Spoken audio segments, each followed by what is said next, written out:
I never thought a doorbell camera would be the thing that makes me question my sanity. I'm Daniel Hart, 29 years old, and I work in IT from home. I live alone in a quiet neighborhood just outside Portland. I installed the Ring doorbell about 6 months ago after a few package thefts in the area. Standard security measure, right? Nothing paranoid about it. The first time I noticed something weird was 3 weeks ago. I was reviewing my notifications from the previous night because the camera had gone off at 3:12 a.m. I figured it was probably a raccoon or a stray cat. Our neighborhood gets a lot of wildlife at night. When I pulled up the footage, my heart literally skipped a beat.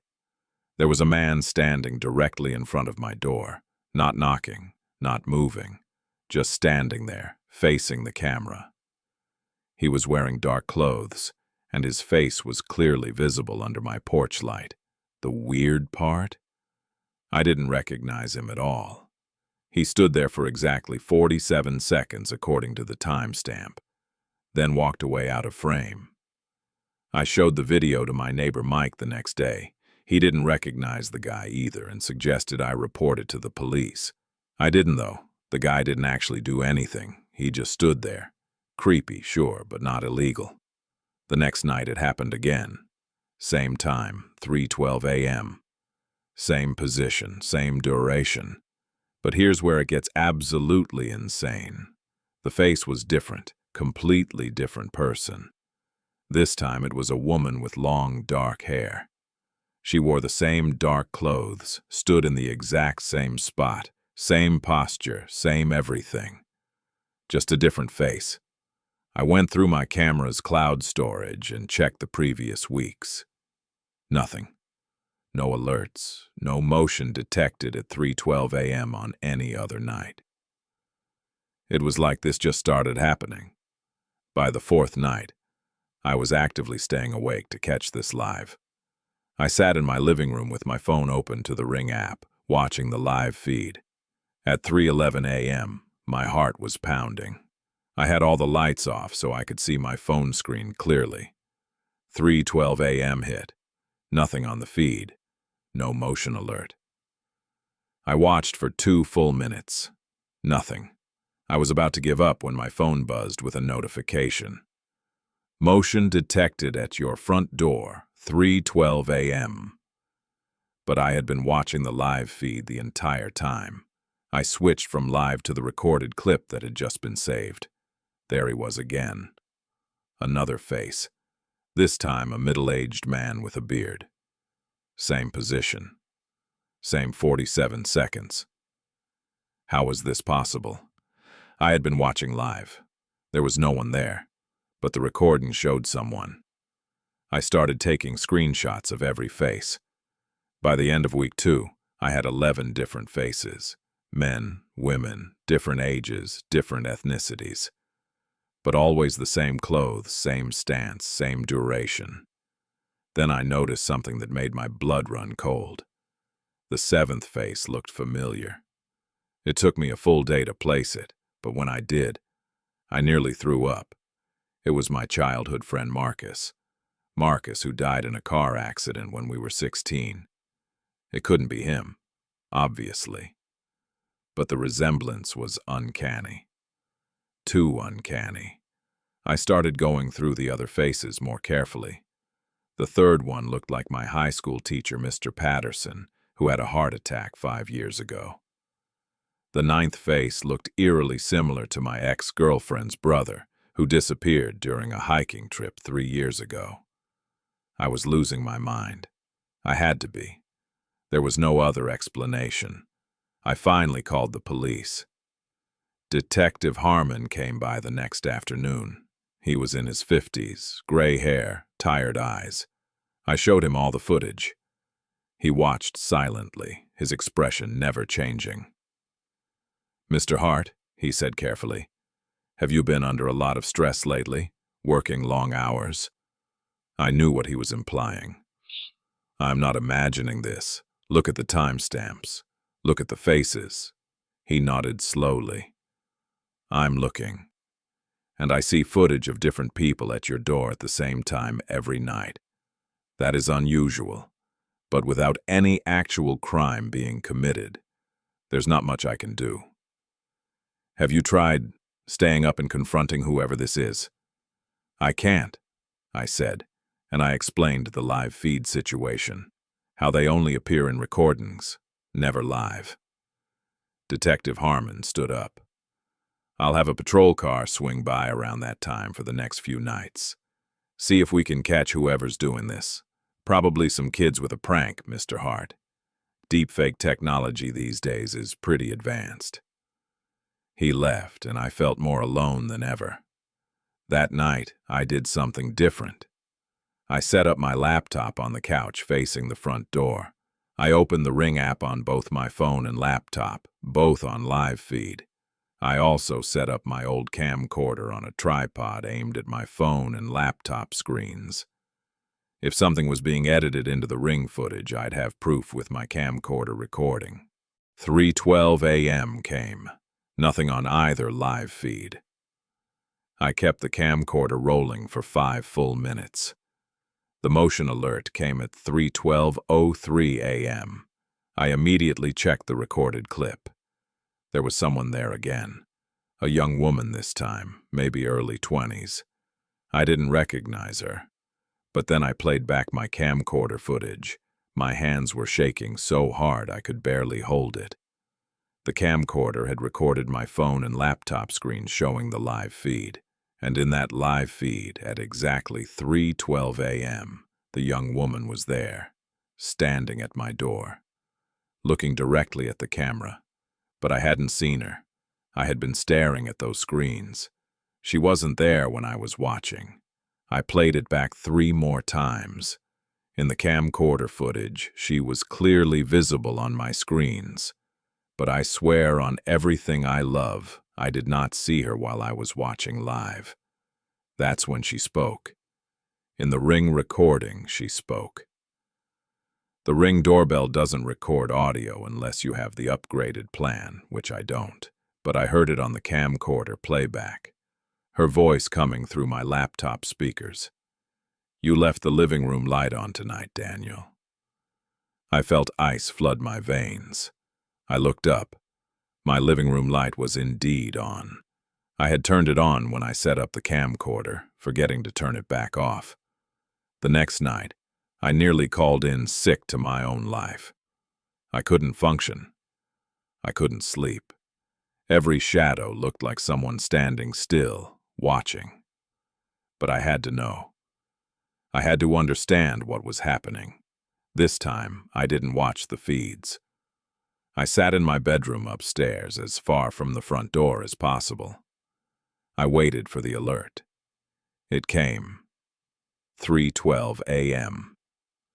I pulled up the clip. It was another face I recognized. My Uncle Robert. Uncle Robert, who died when I was 7 years old. I barely remembered him, but I'd seen enough photos to know. In the video, Uncle Robert was smiling. Not a warm smile. Something else. And then he spoke, even though there should be no audio.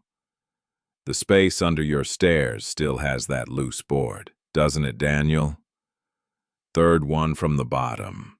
My mouth went dry. That loose board had been there since I bought the house. It creaked every time I stepped on it. I'd been meaning to fix it for months. I never told anyone about it. It was such a minor thing. How could this thing know? I didn't sleep that night. Or the next. I called out of work. I stopped showering. I just sat in my living room watching the front door, waiting for 3:12 a.m. When it finally came, I was ready. Sort of. The alert went off. I opened the clip. This time, the person at my door was me. Not someone who looked like me. It was me. Same clothes I was wearing right now. Same tired eyes. Same everything. Future me. Or past me. Or something else wearing my face. And then he spoke. I spoke. Whatever. I already took you, Daniel. I'm just waiting for you to remember. Check the space under your stairs, third board from the bottom. You've been there the whole time.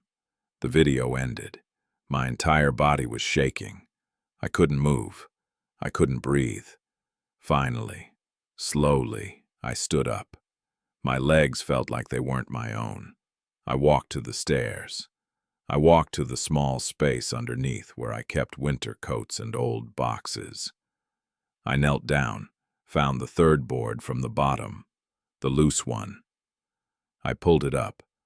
There was something written on the underside of the board in black marker. Recent.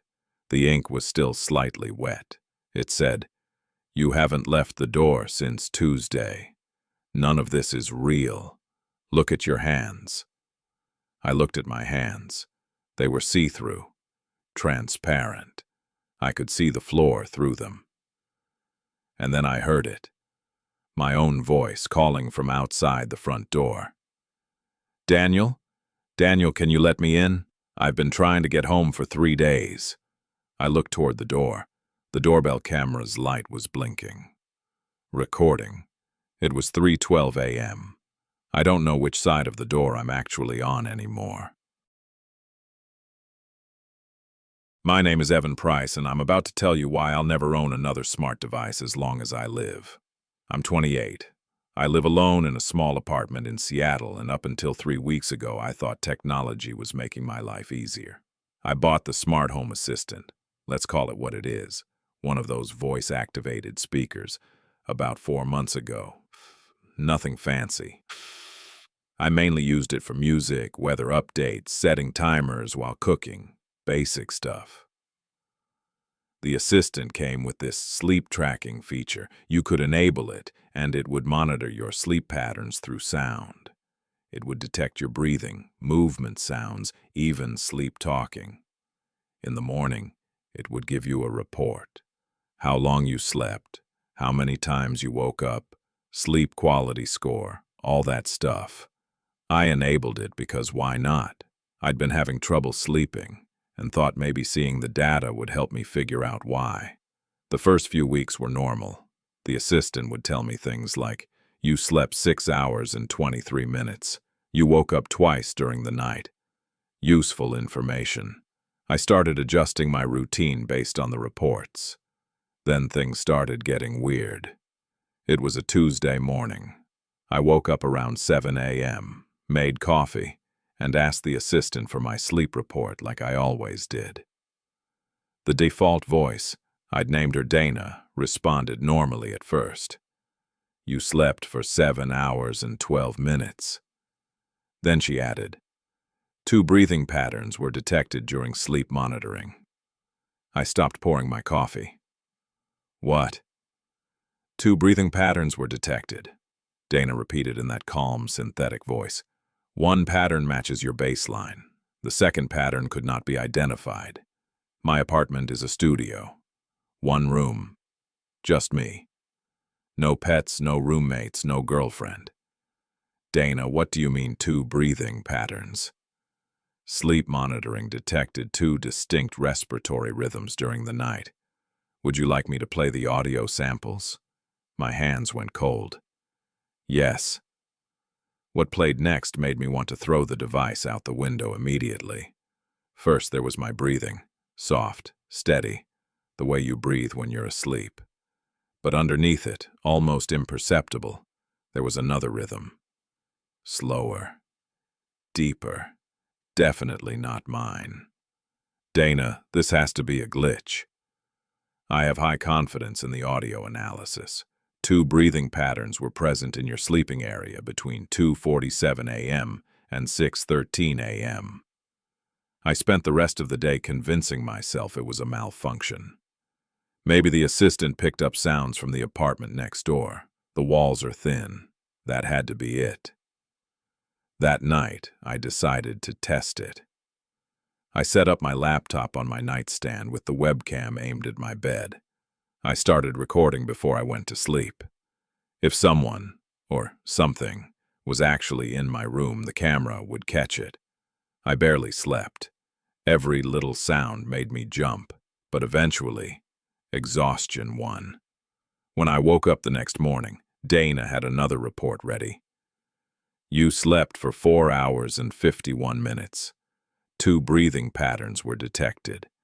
The unidentified pattern's duration increased by 34 minutes compared to the previous night. My stomach dropped. I immediately grabbed my laptop and pulled up the recording from the night before. I watched the entire thing, all 4 hours and 51 minutes. Nothing. Just me, sleeping alone in my bed. The room was empty. But then I remembered something. I opened the video file's audio properties and looked at the waveform visualization. There it was, clear as day. 2 separate breathing patterns on the audio track. Mine was higher frequency, faster. The other one was lower, slower, like someone breathing very deliberately. And here's the thing that made my skin crawl. The second breathing pattern was synchronized with my movements. When I rolled over in my sleep, it would pause. When I settled, it would resume. Like whatever was breathing was adjusting itself to avoid waking me.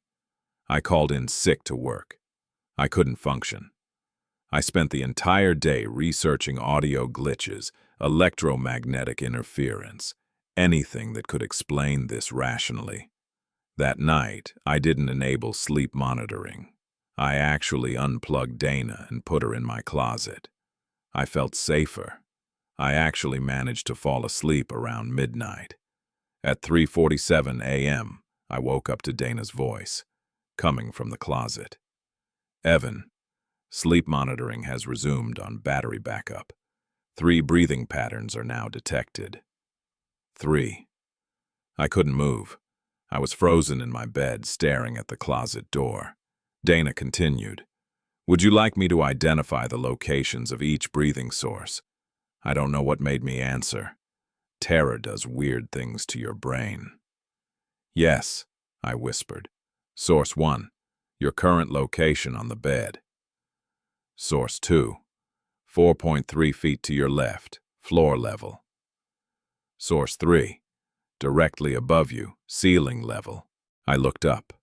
The ceiling was maybe 8 feet high. Nothing was there. Nothing I could see. But I could hear it now. Without Dana's help, I could actually hear it. A slow, rhythmic breathing. Right above me. I did the only thing my panic brain could think of. I rolled off the bed and sprinted for the door. I didn't stop running until I was in my car in the parking garage. I sat there until sunrise, shaking, trying to figure out what to do. When the sun was fully up, I went back to my apartment. Everything looked normal. Daylight makes things feel less impossible. I checked every corner, every closet, behind every piece of furniture. Nothing. Donna was still in the closet, somehow still powered. The battery in these things is supposed to last maybe an hour. She'd been running for over 6 hours. I picked her up. My hands were trembling. "Dana, run diagnostics. All systems functioning normally." "Dana, what was in my room last night?" "I don't understand the question." "You detected 3 breathing patterns. What were the other 2? "Sleep monitoring data from last night shows only your breathing pattern was logged. There is no record of additional respiratory sources." "You're lying. You told me there were 3. "I have no record of that interaction, Evan." I threw her against the wall. She didn't break. Of course she didn't. For 3 days I stayed at a friend's place. I didn't tell him why. Just said I was having some work done in my apartment. I spent those 3 days researching cases like mine. Turns out, I'm not the first person to experience weird things with smart home devices. Most of the stories get dismissed as glitches or user error. But there were a few that matched my experience exactly. And in every case, the person never found an explanation. On the 4th day, I decided to go back. It was my apartment. I wasn't going to let some technological malfunction scare me out of my own home. That's what I kept telling myself. Technological malfunction. I got rid of Dana. Completely. I factory reset her, broke her with a hammer, and threw the pieces in a dumpster 3 blocks away. I felt better for about a day. Then my phone started doing it. The sleep tracking app I'd forgotten was installed started sending me notifications. You slept 0 hours last night. Unable to detect your breathing pattern. However, 2 other patterns were logged in your sleeping area. I uninstalled the app, deleted my account, factory reset my phone. My laptop started doing it next. A notification from the system health monitor. Unusual audio detected during idle time. Multiple respiratory signatures found. You may want to check for carbon monoxide. I checked for carbon monoxide. The detector showed normal levels. That night I slept with all the lights on, or tried to. Around 2 a.m., my fire alarm went off. Not the smoke detector, the actual building fire alarm. I grabbed my keys and ran outside. The building manager was in the lobby, looking confused. "False alarm," he said. "Third one this week.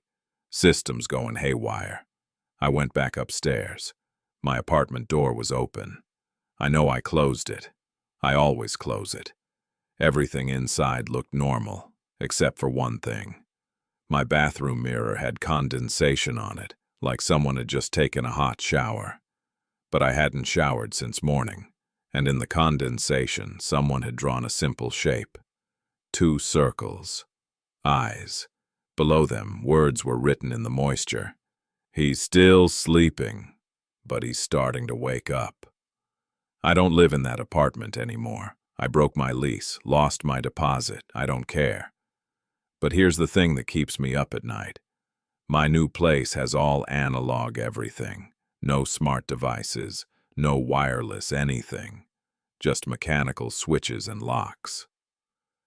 And last night, my completely analog, battery-powered alarm clock radio turned itself on at 3:47 a.m. A voice came through the static. Not Dana's synthetic voice. Something else. Something that was trying very hard to sound human but wasn't quite getting it right. It said, "We tracked you here, Evan. His breathing pattern is synchronized with yours now. When you sleep, he sleeps. When you wake."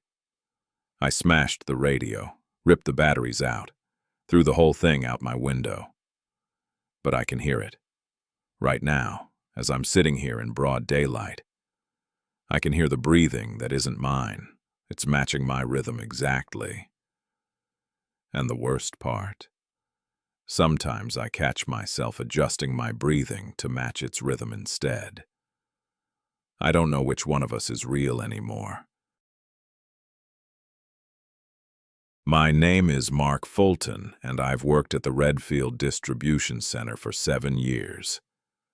It's one of those massive warehouse facilities that handles packages for multiple shipping companies. If you've ever ordered something online, there's a decent chance it passed through our facility at some point. The job is straightforward. Receive packages, sort them, send them out. Thousands of packages every day. Most of them are unremarkable. But there's one package that has haunted me for the past 3 months. We call it Unit 34B. I first encountered it during a routine inventory check. I was scanning packages in the long-term storage section, the area where we keep packages that couldn't be delivered for various reasons.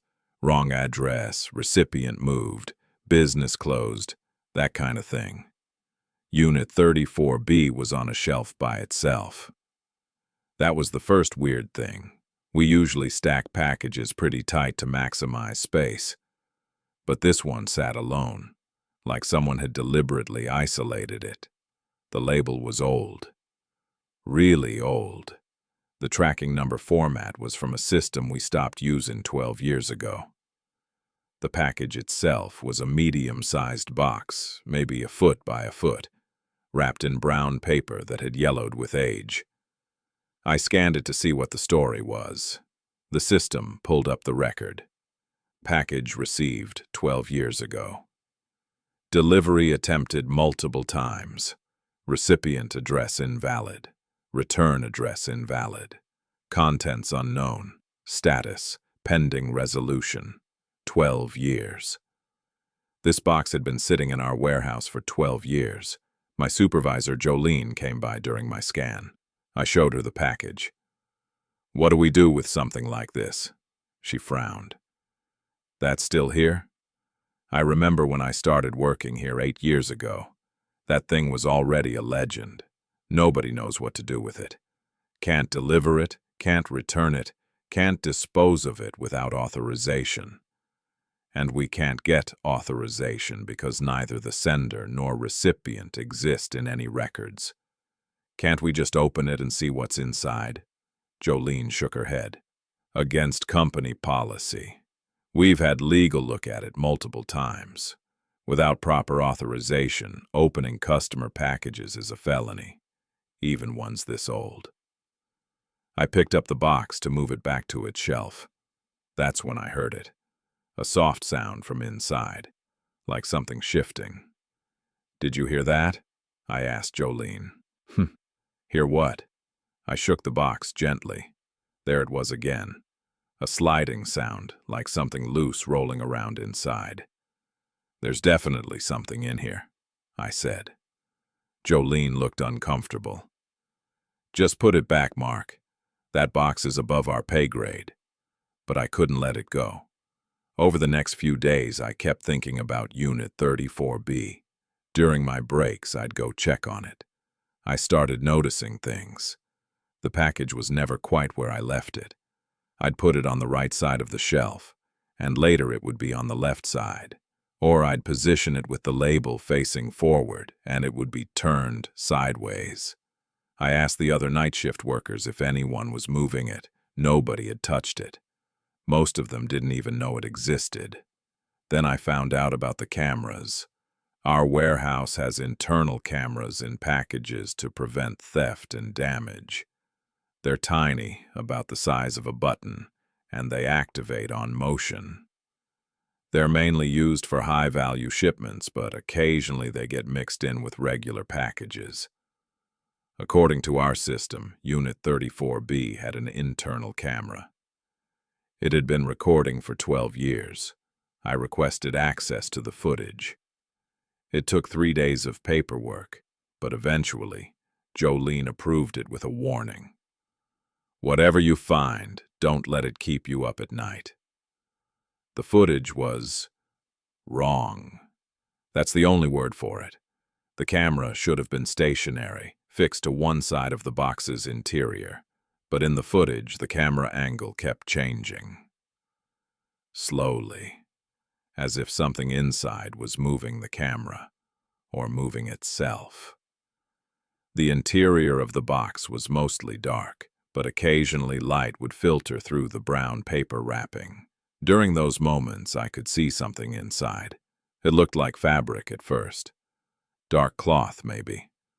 But as I watched hours of footage on fast forward, I realized the fabric was moving. Not from the box being shifted. It was moving on its own. Expanding and contracting like breathing. I stopped the footage and stared at my computer screen. This was impossible. I went to the warehouse at 2 a.m., technically outside my shift, but I had keys. I needed to see this package again. Unit 34B was not on its shelf. My heart started racing. I checked the inventory logs. No record of it being moved. I checked the loading dock. Not there. I spent 20 minutes searching the entire long-term storage section. Finally, I found it. On the top of a stack of boxes near the ceiling, at least 15 feet high. There was no forklift nearby, no ladder. No way anyone could have put it up there without equipment. I got the forklift and brought it down. The box felt heavier than before. Way heavier. When I set it on the ground, I heard that sound again. The shifting. But this time it was followed by something else. A soft tap. From inside the box. Then another tap. Then another. Tap. Tap. Tap. Like knocking. Something inside was knocking. I stumbled backward. My radio crackled. It was Jolene. "Mark, what are you doing at the facility? Your shift doesn't start for 6 hours." "Jolene, I need you to come down here right now." "What's wrong?" It's the package, Unit 34B. Something's inside it. Something alive. There was a long pause. Mark, I'm calling security. Don't touch that package. Don't even look at it. Just leave the building. I can't just... Mark, listen to me very carefully. That package is flagged in the system. It's been flagged since before I worked here. There's a note that only supervisors can see. Do you want to know what it says? Yes. It says, do not open under any circumstances. Do not dispose of. Do not transport off-site. If package shows signs of activity, evacuate facility and contact number provided. My blood went cold. What number? I don't know. It's redacted in the system, but I'm following protocol. I'm calling it now. You need to leave. I looked at the package. It had stopped knocking. In the silence, I could hear something else. A very faint sound, like whispering. I leaned closer, even though everything in my brain was screaming at me not to. The whispering was coming from inside the box. Multiple voices, all whispering the same thing over and over. Thank you for forgetting us. Thank you for forgetting us. Thank you for forgetting us. I ran. I didn't stop running until I was in my car, speeding out of the parking lot. The next day, the facility was closed. An official notice said there was a structural inspection. When it reopened 3 days later, I asked Jolene what happened. She wouldn't tell me. But Unit 34B was gone. I checked the system. The tracking record was deleted. No package with that number had ever existed according to our database, but I know what I heard. I know what I saw. Last week, I got transferred to a different facility across the state. They said it was a promotion. Better pay, better hours. But I know the truth. They moved me because of the package. My first day at the new facility, I was doing inventory checks in long-term storage. On a shelf by itself, isolated from all the other packages, I saw a box. Medium-sized, wrapped in yellowed brown paper. I checked the label. Different tracking number, different format, but the same handwriting, the same recipient and sender information. Invalid. I scanned it. The system showed, package received 3 months ago. Status, pending resolution, 3 months ago.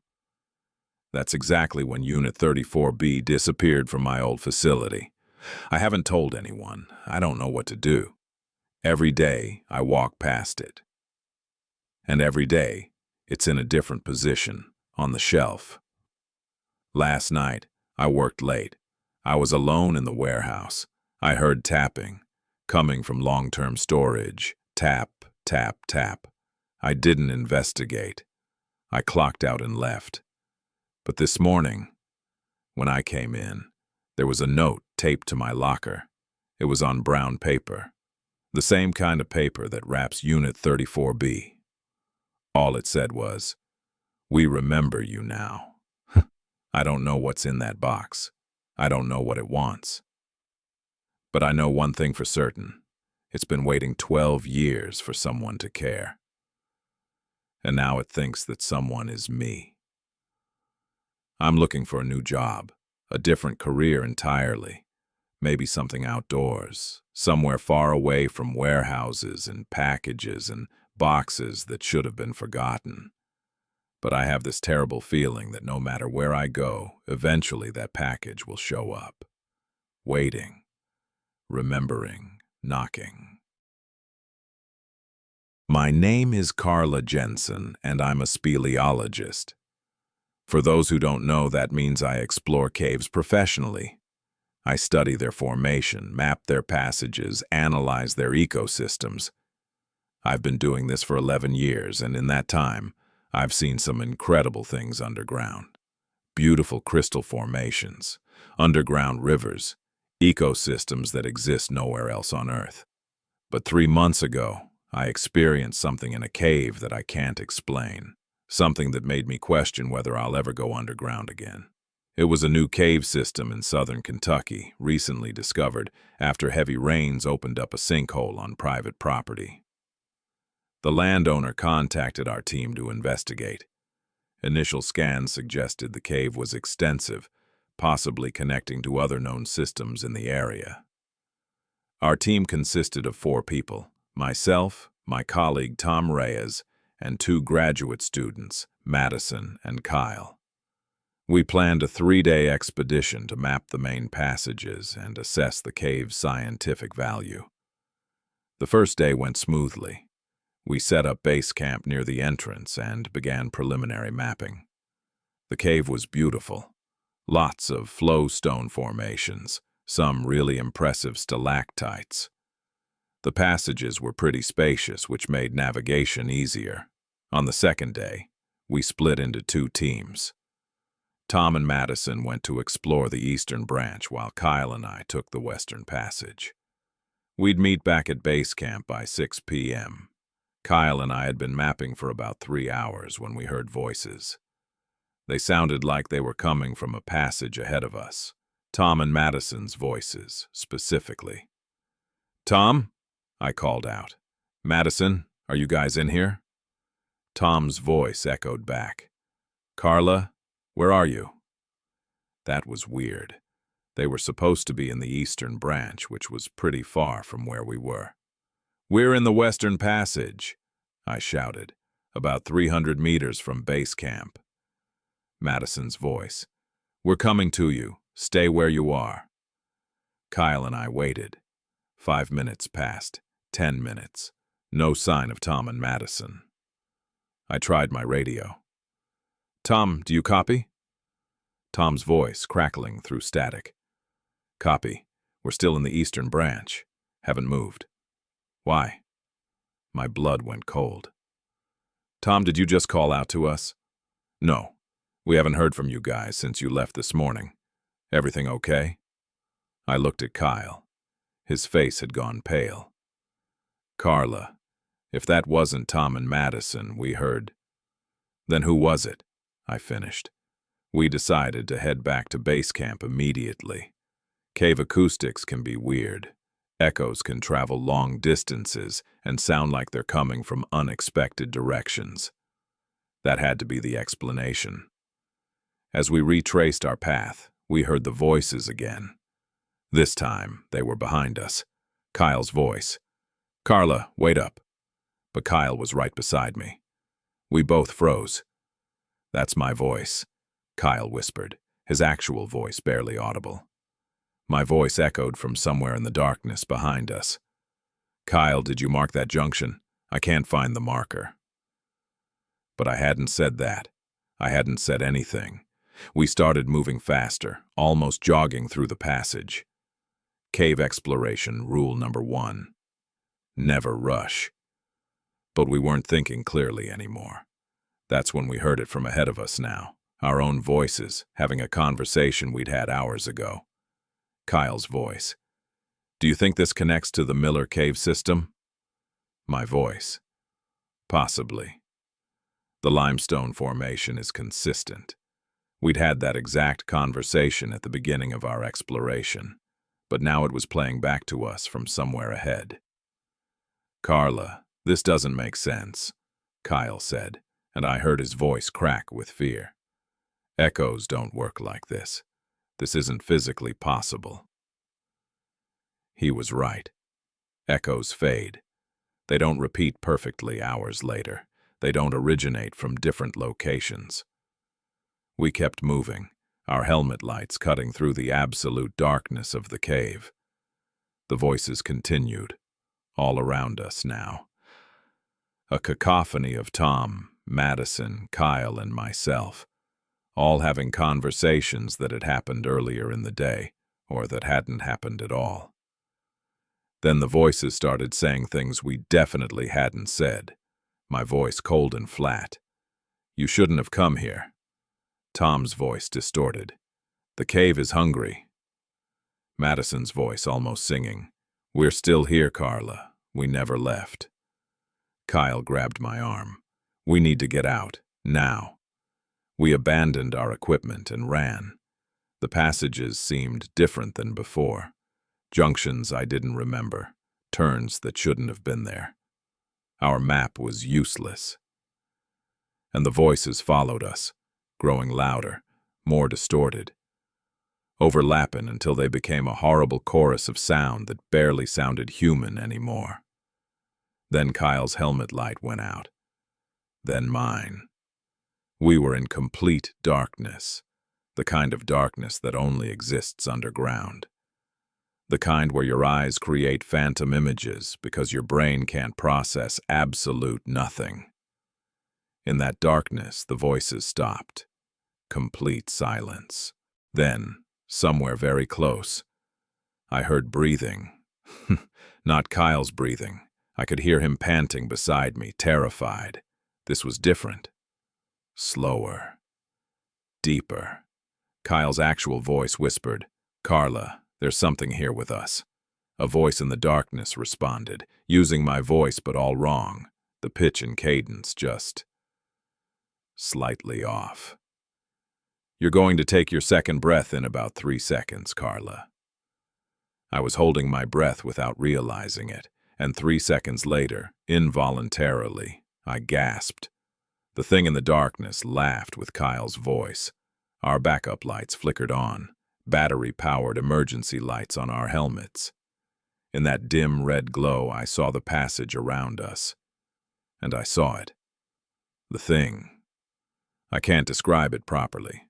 It looked like shadow, but shadow with mass.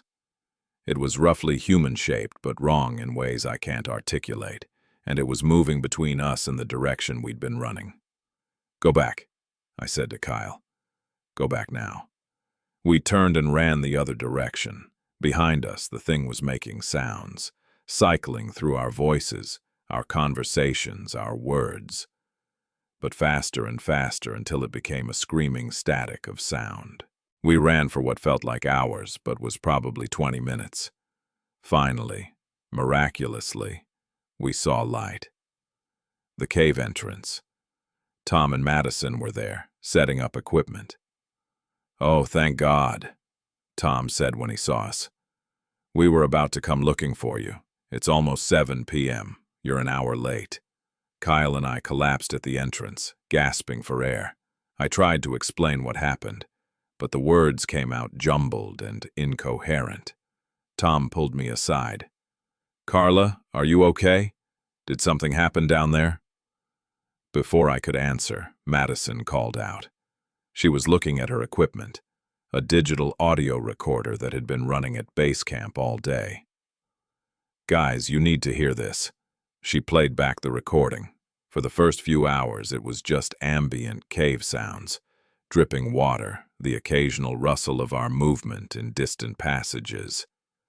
Then, at exactly 2:47 p.m., right around the time Kyle and I first heard the voices, the recording picked up something else. Voices. Dozens of them. All speaking at once. I recognized some of them. Mine, Kyle's, Tom's, Madison's. But there were others too. Voices I'd never heard before. And underneath all of them, so low it was almost subsonic, was another sound. Not breathing exactly. More like the cave itself was inhaling and exhaling.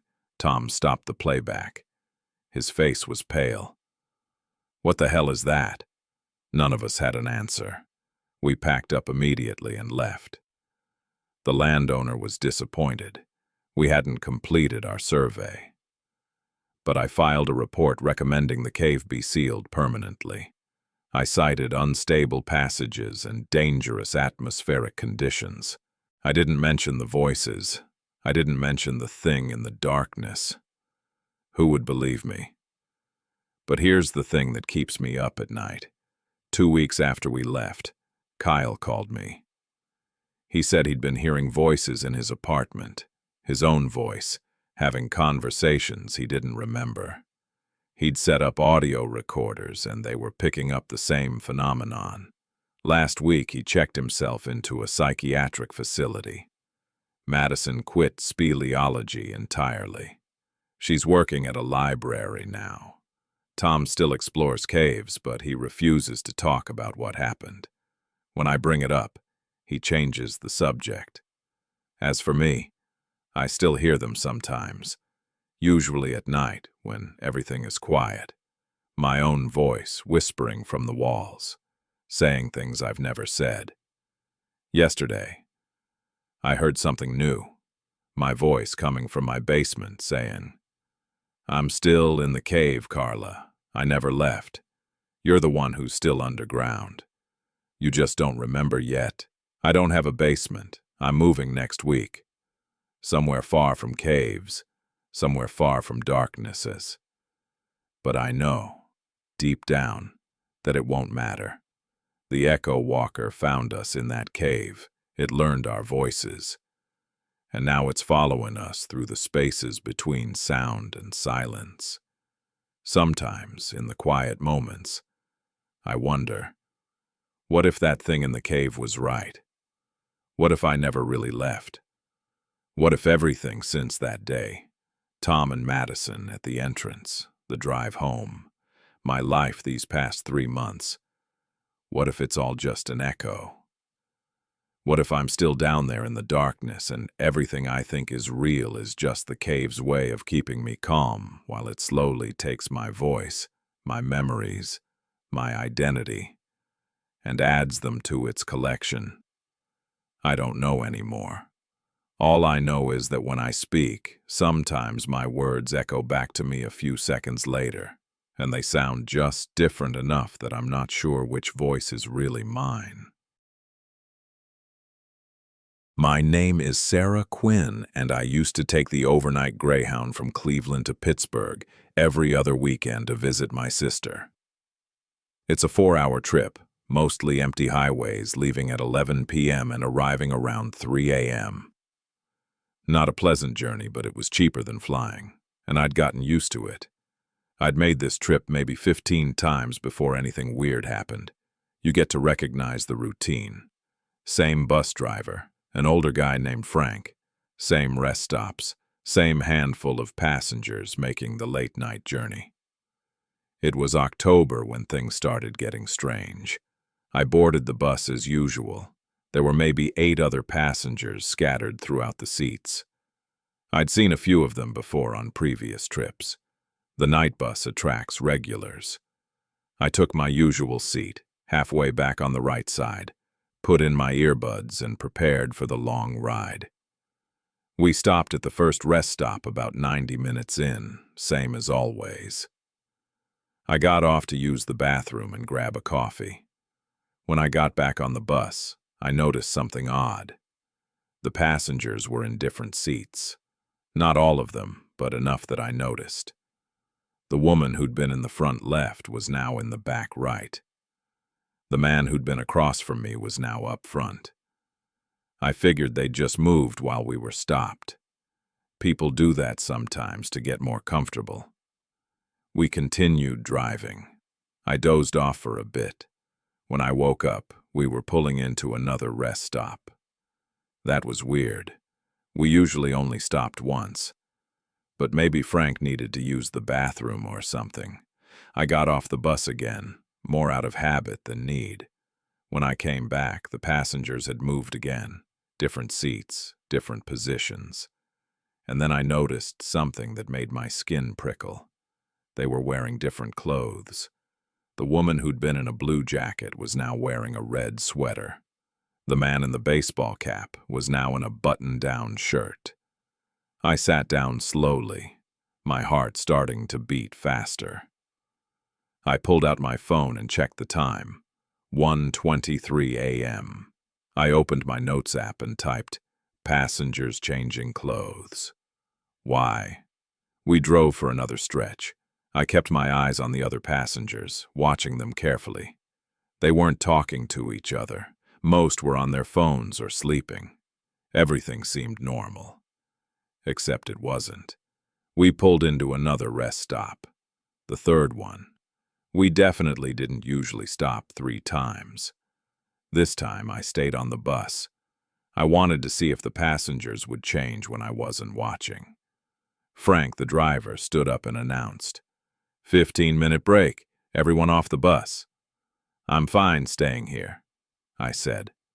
Frank looked at me. His expression was blank. Everyone off the bus, he repeated. There was something in his voice that made me obey. I got off. In the rest stop bathroom, I splashed water on my face and checked my notes app to see what I'd written. My notes were different. Instead of passengers changing clothes, why? It said, "Don't fall asleep. Count the stops. Remember their faces." I didn't write that. I knew I didn't write that. With shaking hands, I added a new note. Something is wrong. This is the third stop. When I got back on the bus, everything was different again. The passengers were in new seats with new clothes. But more than that, their faces looked slightly different. Same basic features, but like I was seeing them from a different angle, or they'd aged slightly, or something I couldn't quite identify. I sat down and looked around. One of the passengers, a young guy maybe in his 20s, made eye contact with me. For just a second, his expression changed. He looked afraid. Then he looked away quickly.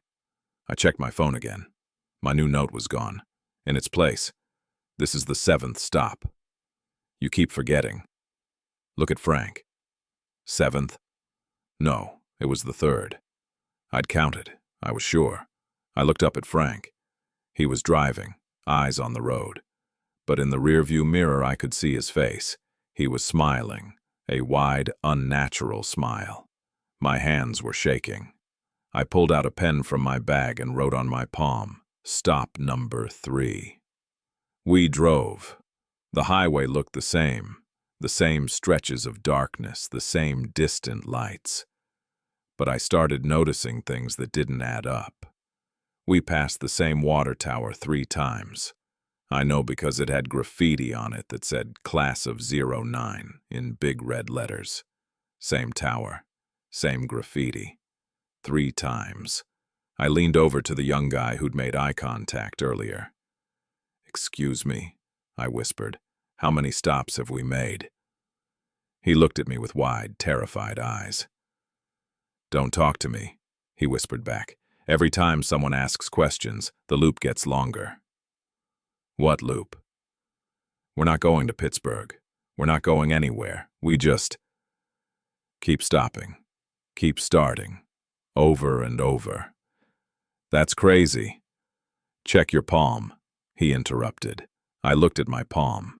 Where I'd written stop number 3, it now said stop number 11 in my handwriting. But I didn't write that. I would have noticed. The bus pulled into another rest stop. The 4th one by my count. The 12th by whatever was written on my hand. Frank stood up. "Everyone off the bus." This time I looked carefully at each passenger as they stood. There were 8 of them, same as before. But I could have sworn one of them was now wearing my jacket. The exact jacket I was wearing. How could that be? I got off the bus in a daze. In the rest stop, I went straight to a payphone. My cell service was spotty. I called my sister. "Hello?" Her voice was thick with sleep. "Emma, it's Sarah. What time is it there?" "Sarah? Jesus, it's like 3 in the morning. Are you okay?" "What day is it?" "What? It's Saturday morning. Technically." "Sarah, are you drunk?" "Saturday morning. But I'd gotten on the bus Friday night. That was only a few hours ago." "I have to go," I said and hung up. I went to the bathroom and splashed more water on my face. When I looked in the mirror, I saw myself. But standing behind me in the reflection was one of the passengers from the bus, the woman in the red sweater.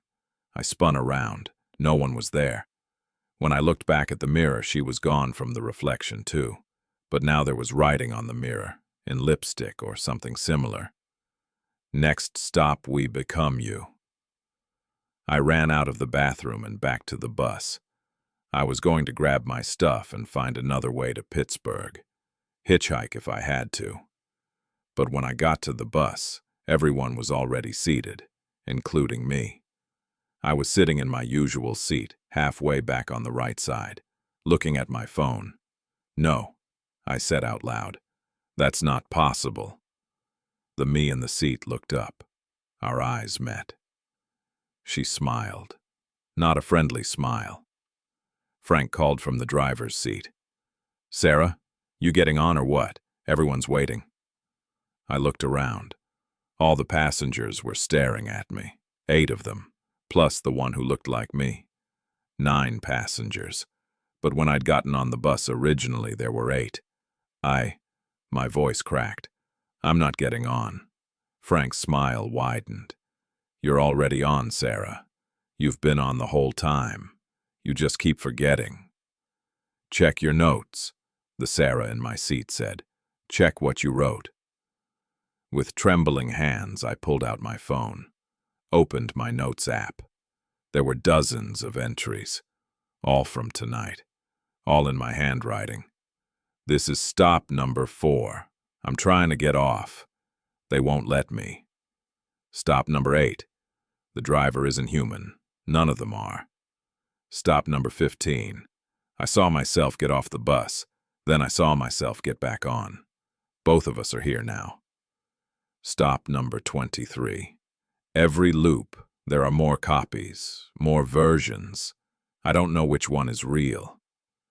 Stop number 31. "I think I died. I think I died on this bus, and this is what happens after. We just keep riding. Forever." The last entry was time-stamped 2 minutes from now. It said, "Stop number 47. You'll get on the bus now. You always do. And next stop, you'll be the one sitting. And another version of you will be standing outside, reading these notes, thinking she can escape. But she can't. None of us can. We're all passengers now. Forever." I looked up at the bus, at Frank, at the passengers, at the ME sitting in my seat. "No," I said. "I'm not getting on." Frank shrugged. "You say that every time." The door closed. The bus pulled away. I stood in the parking lot, watching it disappear into the night. Relief washed over me. I'd escaped. Whatever that was, I'd escaped.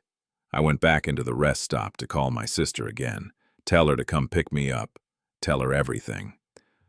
The rest stop was empty, completely empty. No attendants, no other travelers, just me. I walked outside. The parking lot was empty too. No cars, no lights on the highway, no sound, just darkness and silence. And then I heard it. In the distance, the sound of a bus engine. Headlights appeared on the highway, coming toward me. The bus pulled into the parking lot. The door opened. Frank smiled at me. "Hop on, Sarah. Everyone's waiting." I looked inside. 8 passengers, all sitting in their seats, all looking at me, and in my usual seat halfway back on the right side, there I was, looking at my phone. The me in the seat looked up and smiled. "Your turn," she said. I don't remember getting on the bus, but I must have. Because now I'm sitting here in my usual seat typing this on my phone, and we just pulled into another rest stop. And I can see someone getting off the bus, someone who looks exactly like me. She's walking to the rest stop. She's going to the bathroom. She's going to splash water on her face. In about 5 minutes, she's going to come back to the bus and see me sitting here, and she's going to be terrified. And then the loop will continue. We all take our turns being the one who thinks she can escape. But there is no escape. There's only the bus and the stops, and the endless loop of the same journey that never ends. If you ever take a night bus and notice the passengers changing, if you count more stops than there should be, if you see yourself sitting in your own seat, don't get back on. Just keep walking. Walk into the darkness if you have to. Because once you're on the loop, you'll ride it forever. And with each stop, you'll fragment into more versions of yourself until you can't remember which one you really are.